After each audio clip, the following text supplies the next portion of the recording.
Soul ப்ரொப்ரைட்டர்னா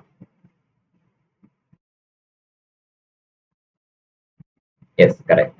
இப்போ நீங்க soul ப்ரொப்ரைட்டருக்கு accounts maintain பண்றீங்க. At the same time soul proprietor ஒரு பிசினஸ் பண்றாங்க.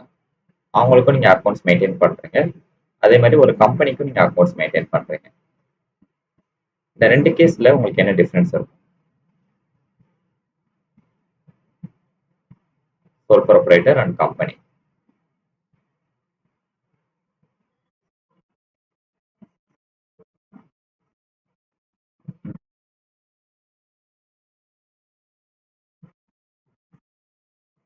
S yes correct. ஆனா என்ன டிஃபரன்ஸ் ஆகும்னா சோல் ப்ரொப்ரைட்டர்ல பொறுத்த வரைக்கும் சிங்கிள் என்ட்ரி சிஸ்டமும் ஃபாலோ பண்ணுவாங்க, டபுள் என்ட்ரி சிஸ்டமும் ஃபாலோ பண்ணுவாங்க. Either single entry or double entry.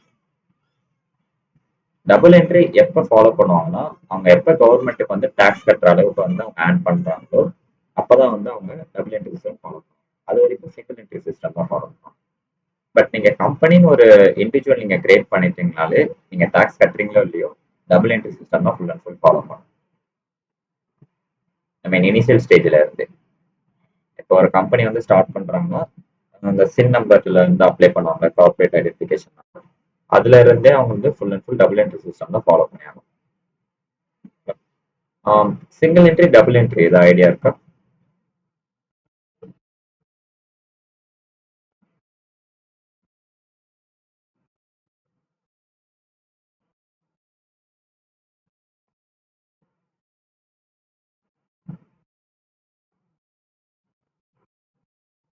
S correct. So நேற்று நம்ம ஃபாலோ பண்ண ஜேர்னல் என்ட்ரிஸ் இது எல்லாமே வந்து double entry concept, debit and credit aspect. But single என்ட்ரியில அவங்களுக்கு என்ன தெரியுமோ, நார்மல் ஒரு இண்டிவிஜுவல் வந்து ஒரு பிசினஸ் பண்றாங்கன்னா அவங்களுக்கு அக்கௌண்ட்ஸ் வந்து பேசிக்கா என்ன நாலேஜ் இருக்கோ அதை வச்சு ஃபாலோ பண்றது. சிம்பிளா அனதர் நேம் என்ன சொல்லுவாங்கன்னா இன்கம்ப்ளீட் ரெக்கார்ட்ஸ். இப்போ இவங்களுக்கு வந்து டெட்டார்ஸ் கிரெடிட்டார்ஸ் கான்செப்ட்லாம் அந்த அளவுக்கு தெரியாது. பேசிக் நாலேஜ் அக்கௌண்ட்ஸ் நாலேஜ் இருக்கா இல்லாதவங்களுக்கு வந்து டெட்டார்ஸ் கிரெடிட்டார்ஸ் கான்செப்ட் தெரியாது. ஸோ அதனால அவங்க என்ன பண்ண மாட்டாங்கன்னா ஜஸ்ட் வந்து அந்த பர்சன் நேம் வந்து நோட் பண்ணி வைப்பாங்களே தவிர்த்து இவங்க டெட்டார்ஸ் இவங்க கிரெடிட்டார்ஸ் நோட் பண்ண மாட்டாங்க. அதே மாதிரி டெப்ரிசியேஷன் இந்த எக்ஸ்பென்சஸ்லாம் அவங்க வந்து டிடெக்டே பண்ணிருக்க மாட்டாங்க. அதே மாதிரி உங்களுக்கு டிராயிங்ஸோட டிஃபரன்ஸ் தெரியாது. இப்போ ஒரு குட்ஸ் வந்து பிசினஸ்க்காக வாங்குறாங்க, அவங்க பர்சனல் பர்பஸ்க்கு யூஸ் பண்றாங்க, அதெல்லாம் அவங்க டிடெக்ட் பண்ணிருக்க மாட்டாங்க. இது சோல் ப்ரொப்ரைட்டர். இது ஃபுல் அண்ட் ஃபுல் ஃபினான்ஷியல் அக்கௌண்ட்ஸ்ல டீல் பண்றது. பட் கம்பெனிஸ்னு வரப்போ ஃபுல் அண்ட் ஃபுல் கார்பரேட் அக்கௌண்ட்ஸ்ல தான் நம்ம டீல் பண்றது. இதுல வந்து நம்ம எப்படி எல்லாமே கால்குலேட் பண்ணணும்னு சொல்லிட்டு அவன் ஷெட்யூல் 3ல மென்ஷன் பண்ணிருப்பான். ஒரு ப்ராஃபிட் அண்ட் லாஸ் வந்து நம்ம எப்படி ஃபாலோ பண்ணணும், இல்ல ஒரு பேலன்ஸ் ஷீட் வந்து நம்ம எப்படி ஃபாலோ பண்ணணும்னு சொல்லிட்டு ஷெட்யூல் 3ல உங்களுக்கு டீட்டெயில்டா மென்ஷன் பண்ணிருப்பான்.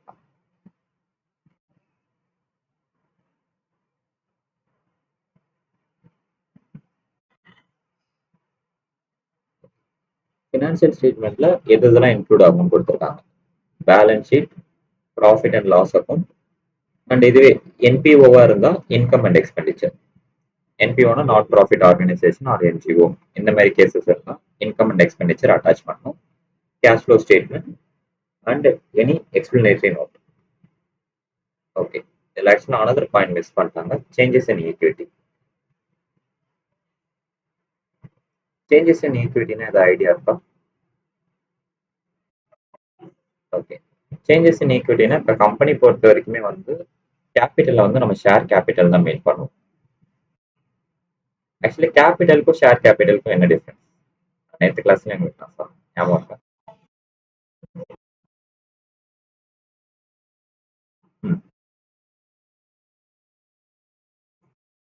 ஓகே. ஸோ இப்போ ஒரு இண்டிவிஜுவல் மட்டும் ஒரு பிஸ்னஸ் பண்ணுறாங்கன்னா அவங்க மட்டும் தான் இன்வெஸ்ட்மெண்ட் பண்ணியிருப்பாங்க, அதை கேபிட்டல்னு சொல்லுவோம். பட் கம்பெனிஸ்ன்னு வரப்போ share holders, each share holders investment பண்ற அமௌண்ட்டை தான் ஷேர் கேபிட்டல்னு சொல்லுவோம். இப்போ சிம்பிளா சொல்லணும்னா ஒரு கம்பெனில 10,000 ஷேர்ஸ் இருக்கு. பர் ஷேரோட cost let us assume face value 100. So அப்போ total share capital 10,000 into 100, 10 lakh. கிளியரா? இப்போ இண்டிவிஜுவலா இருக்கிறப்போ ப்ராஃபிட் வந்து என்ன பண்ணுவோம், ஓனர் மட்டும் அதை ஷேர் பண்ணிக்கலாம். பட் கம்பெனி கேஸ்ல ஷேர் ஹோல்டர்ஸ்க்கும் அதை இங்க ஷேர் பண்ணணும். இந்த டிவிடெண்ட் பேசிஸ்ல நீங்க ஷேர் பண்ணுங்க. டிவிடெண்ட் டிஸ்ட்ரிபியூஷன், போனஸ் ஷேர்ஸ் இந்த மாதிரி case.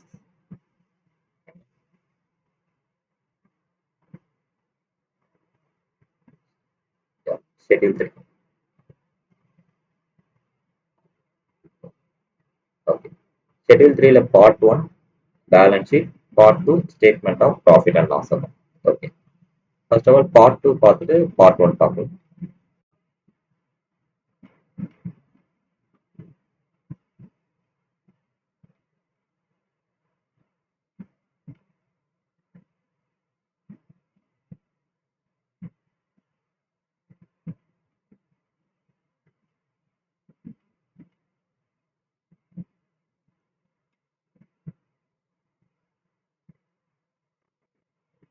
Part 1. Sorry. Part 2 statement of profit and loss. Revenue from operation. Revenue from operation அந்த ஐடியா இருக்கும்.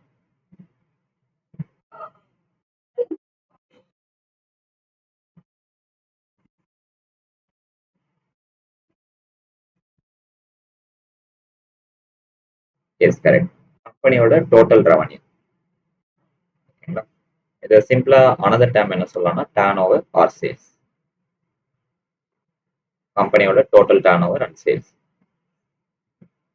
அதர் இன்கம்னா அதர் இன்கம்ல எது எதுலாம் இன்க்ளூட் ஆகும்?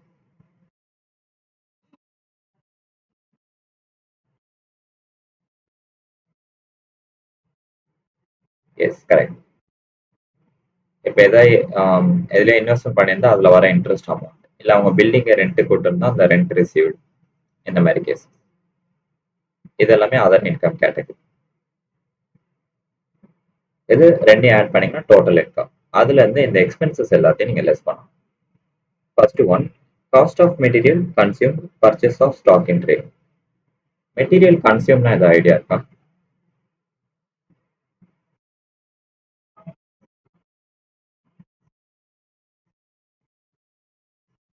கரெக்ட்.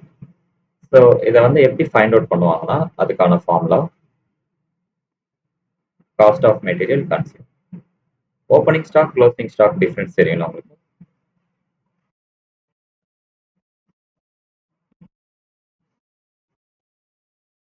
சேல் ஆகாம இருக்கு, unsold goods.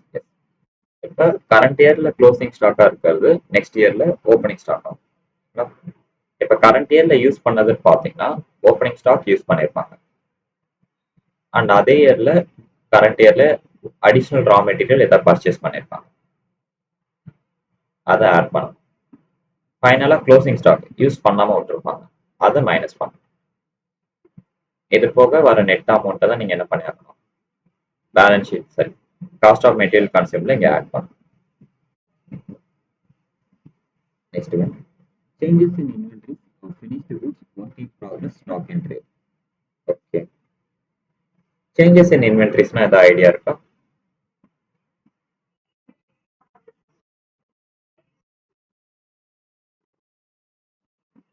Okay. Okay.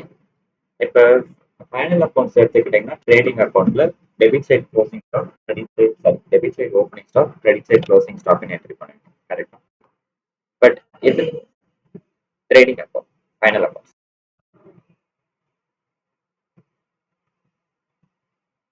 Final அக்கௌண்ட்ஸ்ல ட்ரேடிங் அக்கௌண்ட் பார்ட்ல நீங்க என்ன பண்ணுவீங்க, டெபிட் சைட்ல ஓப்பனிங் ஸ்டாக், கிரெடிட் சைட்ல க்ளோசிங் ஸ்டாக் இந்த மாதிரி என்ட்ரி பண்ணுவீங்க. பட் கம்பெனி அக்கௌண்ட்ஸ் பொறுத்த வரைக்கும் வெர்டிகல் ஸ்டேட்மெண்ட் தான்.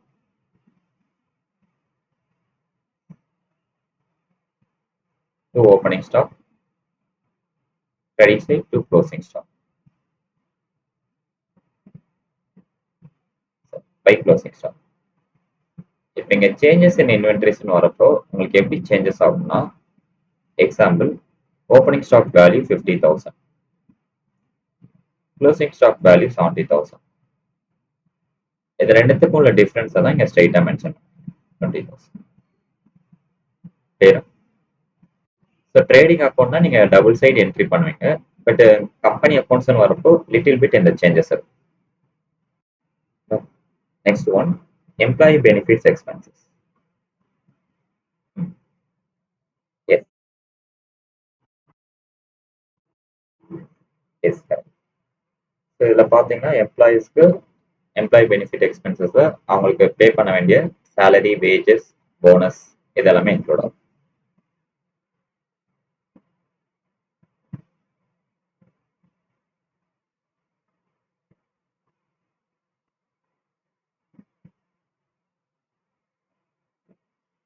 சேலரி, வேஜஸ், போனஸ் இதெல்லாமே இன்க்ளூட் ஆகும். ஃபினான்ஸ் காஸ்ட்ல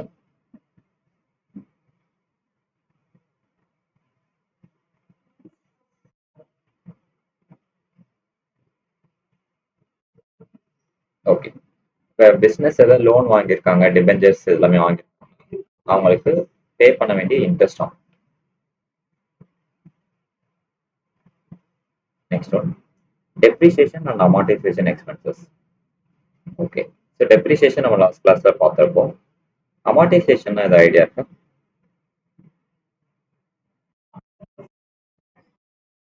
ஓகே. ஸோ டெப்ரிசியேஷனுங்கிறது நீங்கள் ஒரு ஃபிசிக்கல் அசெட்ஸ் வாங்கியிருப்பீங்க, கார், பில்டிங்ஸ் இருந்தது. எவ்ரி இயர் வேல்யூ வந்து டிக்ரீஸ் ஆகும், அதை மைனஸ் பண்ணியிருப்பீங்க, கரெக்டா? பட் அமார்டைசேஷனுங்கிறது இன்டான்ஜிபிள் அசெட்ஸ்க்கு ஃபாலோ பண்ணுவாங்க. அப்படி இல்லைன்னா நீங்கள் டோட்டலாக ஒரு இன்வெஸ்ட்மெண்ட் வந்து லம்சமாக பே பண்ணியிருப்பீங்க, எவ்ரி இயர் வந்து அதை நீங்கள் கிளைம் பண்ணுற மாதிரி இருக்கும். கிளைம் பண்ணுற மாதிரி இருக்கும். Okay, wait. இப்போ எக்ஸாம்பிளுக்கு டெலிகாம் லைசன்ஸ் ஃபீஸ். இப்போ டெலிகாம் ரிலேட்டடாக ஒரு பிஸ்னஸ் ஒருத்தவங்க ஸ்டார்ட் பண்ணுறாங்கன்னா telecom licence fee let's assume 200 crores. இதோட வேலிடிட்டி பார்த்தீங்கன்னா லைஃப் பீரியட் 20 years. இப்போ இவங்க பிஸ்னஸ் ஸ்டார்ட் பண்ணுறப்பே அந்த லைசன்ஸ் ஃபீஸ்க்கு 200 crore வந்து ஸ்பெண்ட் பண்ணியிருப்பாங்க. ஆனால் பிஸ்னஸில் 200 crores வந்து ஃபர்ஸ்ட் இயர்லேயே வந்து அவங்க எக்ஸ்பென்சஸாக கணக்கு காமிக்க முடியாது. அதனால அவங்க என்ன பண்ணுவாங்கன்னா amortisation. So total fees 200 crores, licence fees divided life 20 years.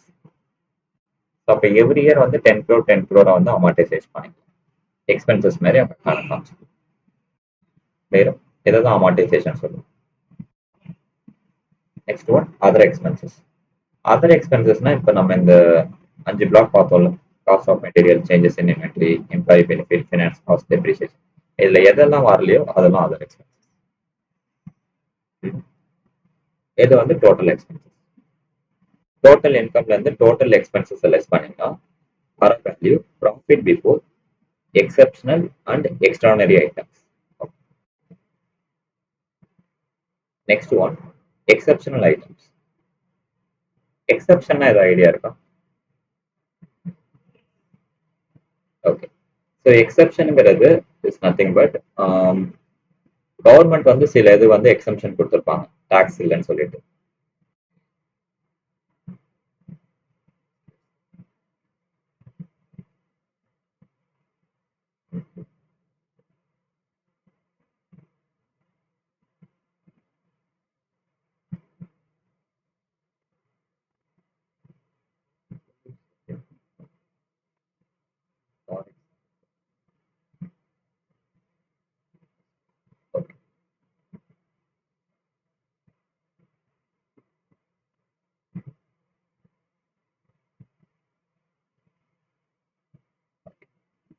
So எக்ஸப்ஷனுங்கிறது government வந்து சில இதுக்கு வந்து எக்ஸம்ஷன் கொடுத்துருப்பாங்க, அதுக்கெல்லாம் உங்களுக்கு என்ன இருக்காது, டாக்ஸ் இருக்காது. ஓகேங்களா? டைரக்டா நீங்க உங்களோட ப்ராஃபிட்ல இருந்து லெஸ் பண்ணிக்கலாம். அது போக profit before extraordinary items. Extraordinary ஐட்டம்ஸ்னா ஐடியா இருக்கா? எக்ஸ்ட்ரானரி ஐட்டம்ஸ்னா சம்டைம்ஸ் வந்து abnormal loss, loss of death, loss of by fire accidents, இந்த மாதிரி கேசஸ்லாம் இருக்குல்ல, இதெல்லாம் வந்து எக்ஸ்ட்ரானரி திங்ஸ்னு சொல்லுவோம். அந்த கேஸ்மே வந்து ப்ராஃபிட்ல இன்க்ளூட் பண்ண மாட்டாங்க, அதை மைனஸ் பண்ணிடுவாங்க. எக்ஸெப்ஷன் அண்ட் எக்ஸ்ட்ரானரி ஐட்டம்ஸ் இது ரெண்டையும் மைனஸ் பண்ணிட்டு வர வேல்யூ தான் ப்ராஃபிட் பிஃபோர் டேக்ஸ். அதுல இருந்து நீங்க டேக்ஸ் வந்து கவர்மெண்ட்டுக்கு பே பண்ற மாதிரி டாக்ஸ் எக்ஸ்பென்சஸ். இல்ல கரண்ட் டேக்ஸ்னா என்ன, டிஃபர்டு டேக்ஸ்னா? கரண்ட் டேக்ஸ்ங்கிறது நீங்க கரண்ட் இயர்க்கு பே பண்றது.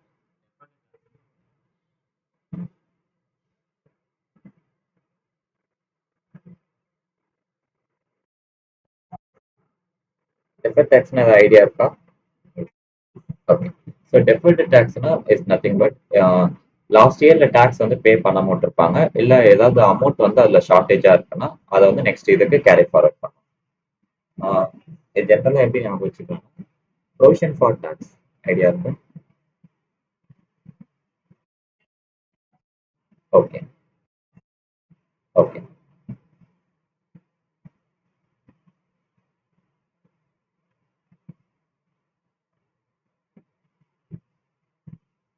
இப்ப எக்ஸாம்பிளுக்கு ஒரு கம்பெனி வந்து 30 லேக்ஸ் வந்து ப்ராஃபிட் ஏர்ன் பண்ணியிருக்காங்க.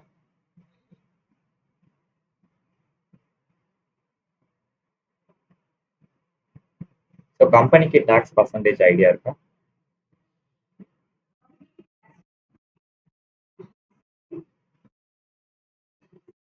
ஜிஎஸ்டில இருக்கு. நான் டிடிகே டைரக்ட்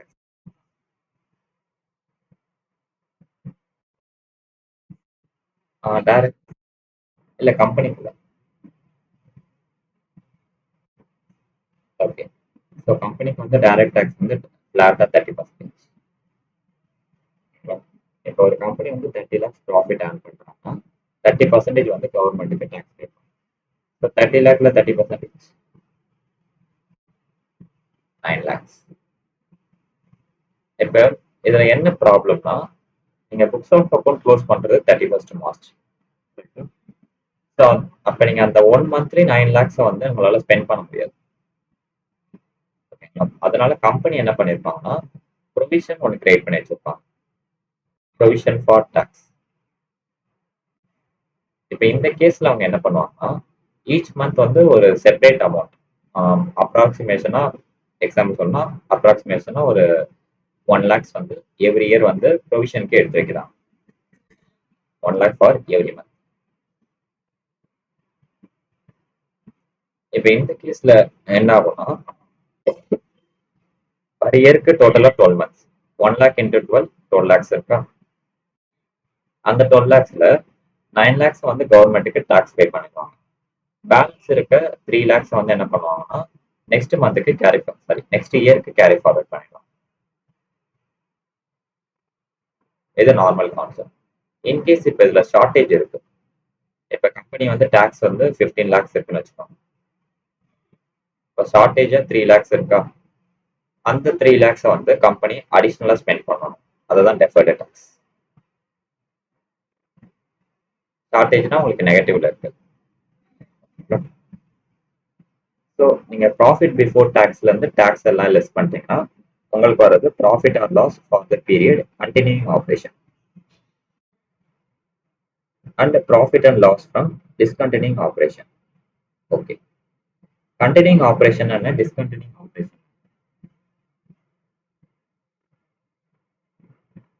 ஐடியா இருக்கும்.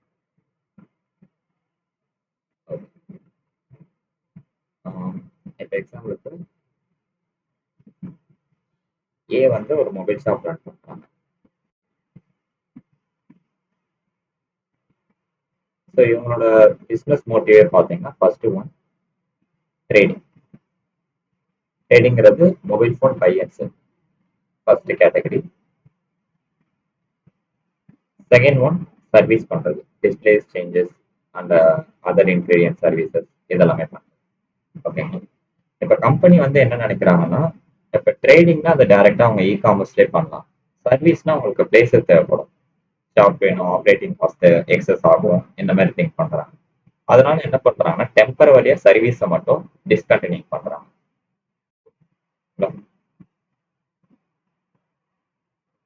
ஃபுல்லா ஸ்டாப் பண்ணல, ஒரு டெம்பரரி பீரியட் மட்டும் ஒரு 1 இயர் 2 இயர்ஸ் இந்த மாதிரி ஸ்டாப் பண்றாங்க. இப்போ இதை ஸ்டாப் பண்ணாலுமே இதுக்கான எக்ஸ்பென்சஸ் வந்து அவங்க ஸ்பெண்ட் பண்ணணுமா? எஸ். ஏன்னா அந்த எக்யூப்மெண்ட்டுக்கு மெயின்டெனன்ஸ் இருக்கும். உடனே வந்து அவங்க ஷாப் வந்து க்ளோஸ் பண்ண முடியாது. ஸோ அதுக்கான ஒரு 3 மந்த்ஸ் 4 மந்த்ஸ் வந்து சம் அக்ரிமெண்ட் ரீசன்ஸ் இந்த இதெல்லாம் இருக்கும். ஸோ அப்போ அந்த 3 மந்த்ஸ் 4 மந்த்துக்கான ரெண்ட் காஸ்ட் இதெல்லாமே பே பண்ணணும். அதான் இங்கே கொடுத்துருக்கோம். Total expenses of discontinuing operations இந்த மாதிரி. ஓகே. ஸோ கண்டினியூங் ஆப்ரேஷன்ல இருந்து discontinuing operation. Okay. Continuing operation வர ப்ராஃபிட் அண்ட் டிஸ்கண்டினியூங் ஆப்ரேஷன்ல வர ப்ராஃபிட் இதெல்லாமே டோட்டலாக ஆட் பண்ணிக்கலாம். ஓகேங்களா? எக்ஸ்பென்சஸ் ஏதாவது இருந்தால் அதை லெஸ் பண்ணிடணும். Profit profit and losses from discontinuing operation after tax.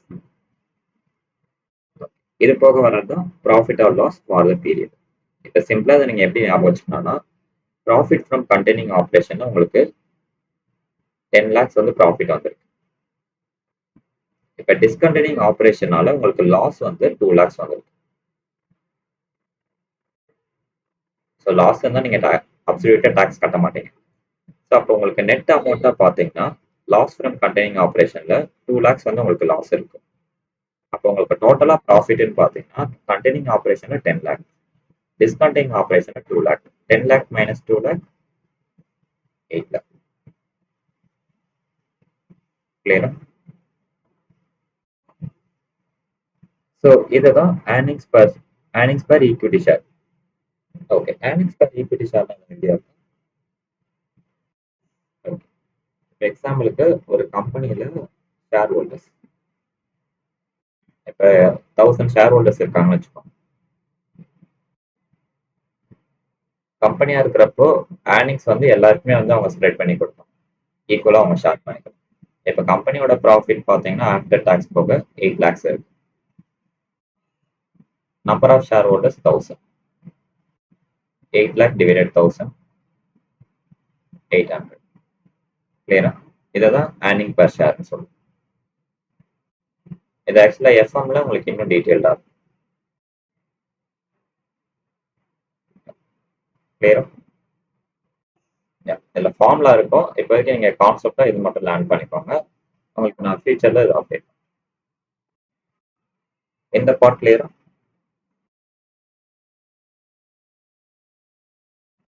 Basic and டெலியூட்டடா? Okay, பேசிக் இருந்து கரண்ட் இயர் இன்கம், கரண்ட் இயர்ல வந்த ப்ராஃபிட். டெலியூட்டடுங்கிறது சம்டைம்ஸ் வந்து இந்த டிவிடெண்ட் டிஸ்ட்ரிபியூஷன்ஸ் இல்லை இந்த டிவிடெண்ட் ஈல்டு, போனஸ் இது மூலியமா வர அவங்களுக்கு எக்ஸஸ்.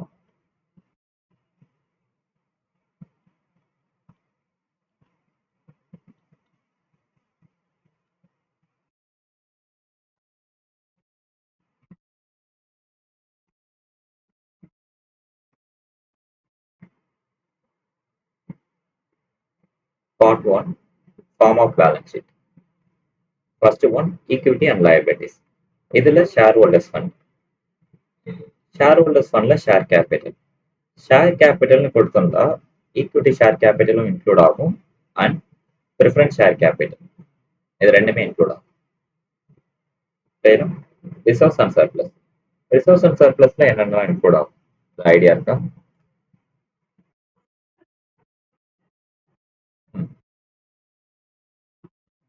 ஓகே, ப்ராஃபிட் இன்க்ளூட் ஆகும். ஆனது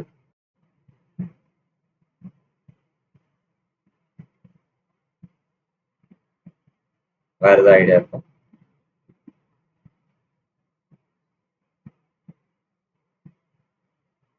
ரிசர்வ். ப்ராஃபிட்ல இருந்து 15 to 25% வந்து ரிசர்வுக்கு அவங்க எடுத்து வைப்பாங்க. ஓகேங்களா? இதுவும் இன்க்ளூட் ஆகும். ப்ராஃபிட் அண்ட் ரிசர்வ் ரெண்டு இன்க்ளூட் ஆகும். சில கேசஸ்ல வந்து உங்களுக்கு இந்த investment fluctuation reserve, debenture redemption reserve, capital redemption reserve இதெல்லாமே வந்து ஒரு ஒரு சம்முக்கு ஏற்ற மாதிரி சேஞ்சஸ் ஆகும். இன்கேஸ் வந்து ரெடம்ஷன் நடந்திருக்கு, இல்ல ஷேர்ஸ் வந்து இஷ்யூ பண்ணிருக்காங்க, இந்த மாதிரி கேசஸ்ல securities premium, capital redemption reserve இதெல்லாமே இன்க்ளூட் ஆகும். சம்முக்கு ஏற்ற மாதிரி டிஃபர் ஆகும். Next one, money received against share warrants. Okay, share warrant இந்த ஐடியா இருக்கா? ஓகே, இப்போ ஷேர்ஸ் பொறுத்த வரைக்குமே வந்து இஷ்யூ அண்ட் அலாட்னு சொல்லிட்டு ரெண்டு கான்செப்ட் இருக்கு. அலாட்மெண்ட், ஷேர் இஷ்யூனா என்ன, அலாட்மெண்ட் அது ஐடியா.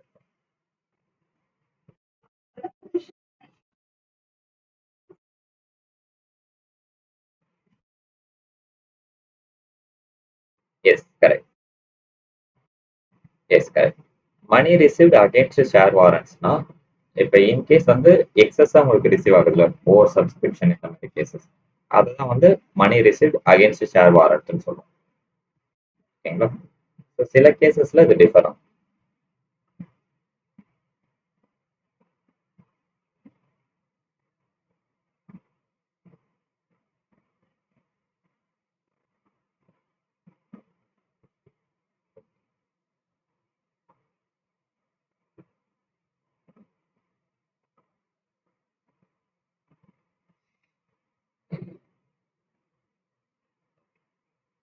ஆஸ் யூஷுவல் தான். இப்போ ஷேர் இஷ்யூ பண்றப்போ உங்களுக்கு அமௌண்ட் வந்து எக்ஸஸா ரிசீவ் ஆயிருக்கு. ஆனா என்னன்னா இன்னும் நீங்க ஷேரை வந்து அலாட் பண்ணாம வச்சுட்டு இருக்கீங்க. எட் டு பி அலாட். ஓகேங்களா? அந்த கேசஸ் தான் உங்களுக்கு மணி வந்து எக்ஸஸா ரிசீவ் ஆனா அதை ஷேர் வாரண்ட்ஸ் டீல் பண்ணும். ஓகேங்களா? அதே மாதிரி ஷேர் கேபிட்டல்ல உங்களுக்கு நிறைய விஷயம் டீட்டெயில்டா இருக்கு. Authorised share capital, issue share capital, சப்ஸ்கிரைப்னு இருக்கு. அது ஃபோர்த் சாப்டர்ல டீட்டெயில்டா பார்க்கலாம். Non current liabilities. Non current லைபிலிட்டிஸ்னா அது ஐடியா இருக்கா?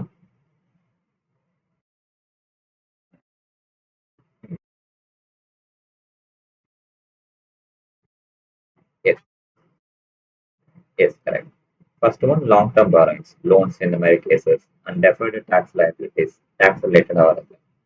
And other long term liabilities, long term provisions இதெல்லாம். கரண்ட் லைபிலிட்டிஸ்னா yes, short term borrowings, bank overdraft இந்த மாதிரி கேசஸ். டோட்டல் பேபிள்ஸ்னா கிரெடிட்டார்ஸ் இந்த மாதிரி கேசஸ். கிரெடிட்டார்ஸ்ல இது போக இந்த அவுட்ஸ்டாண்டிங் டியூஸ் இதெல்லாம் இருக்கும்ல, அந்த கேசஸும் இன்க்ளூட். அது போக other current liability, short term provisions இதெல்லாம். Next one assets, non current assets. So non current அசட்ஸ்ல first one tangible property, plant, equipment and intangible assets. Okay, இதோட டீடைல்ஸ் கொடுத்துருக்காங்க. Property, plant and equipment, intangible assets. Capital working ப்ராக்ரஸ்னா அது idea இருக்கும். Okay, இப்போ in case வந்து ஒரு construction company ஒரு பில்டிங்ஸ் வந்து பில்ட் பண்றாங்கன்னா கண்டிப்பா மினிமம் ஒரு 2 to 3 இயர்ஸ் ஆகும். அப்போ அந்த ஒரு இயருக்கும் வந்து என்னென்ன ப்ராசஸ் நடந்திருக்கு, அதுக்காக அவங்க ஸ்பெண்ட் பண்ண கேபிட்டல் அமௌண்ட், அந்த அமௌண்ட் தான் உங்களுக்கு capital working progress. Intangible assets under டெவலப்மெண்ட்னா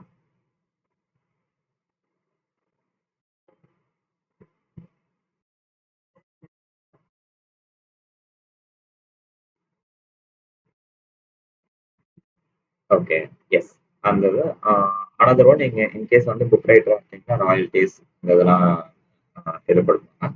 அதோட எதுவுமே உங்களுக்கு ப்ராசஸ்ல இருக்குன்னா அந்த கேசஸ்மே இன்க்ளூட். அண்ட் ஆல்சோ ஏதாவது இனோவேஷன்ஸ் இந்த இதை கண்டுபிடிச்சிங்கன்னா அந்த பேட்டன் ரைட்ஸ் இந்த இதெல்லாம். உங்களோட இதை வந்து ஃப்ரான்ச்சைஸா சில பேர் யூஸ் பண்றாங்கன்னா அதுக்கான குட்வில் அமௌண்ட் இதெல்லாமே அவங்க கொடுக்கணும். இந்த மாதிரி கேசஸ் தான் இன்டான்ஜிபிள் அசெட்ஸ் பண்ணிடும். நான் கரண்ட் இன்வெஸ்ட்மெண்ட். நான் current investment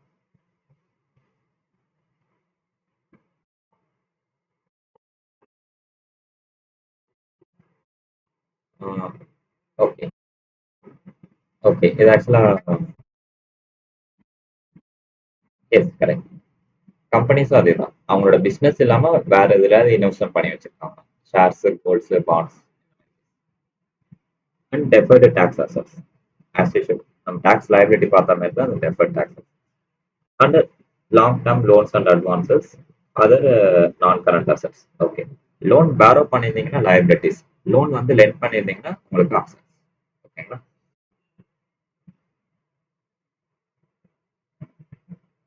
next one current assets. Current அசெட்ஸ்ல என்னெல்லாம் இன்க்ளூட் ஆகும்னு கொடுத்துருக்காங்க.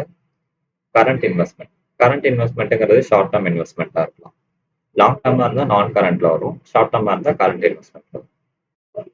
இன்வென்ட்ரிஸ். இன்வென்ட்ரிஸ்னா closing stock and trade receivables and cash and cash equivalents, cash and bank balance இருந்ததுலாம்.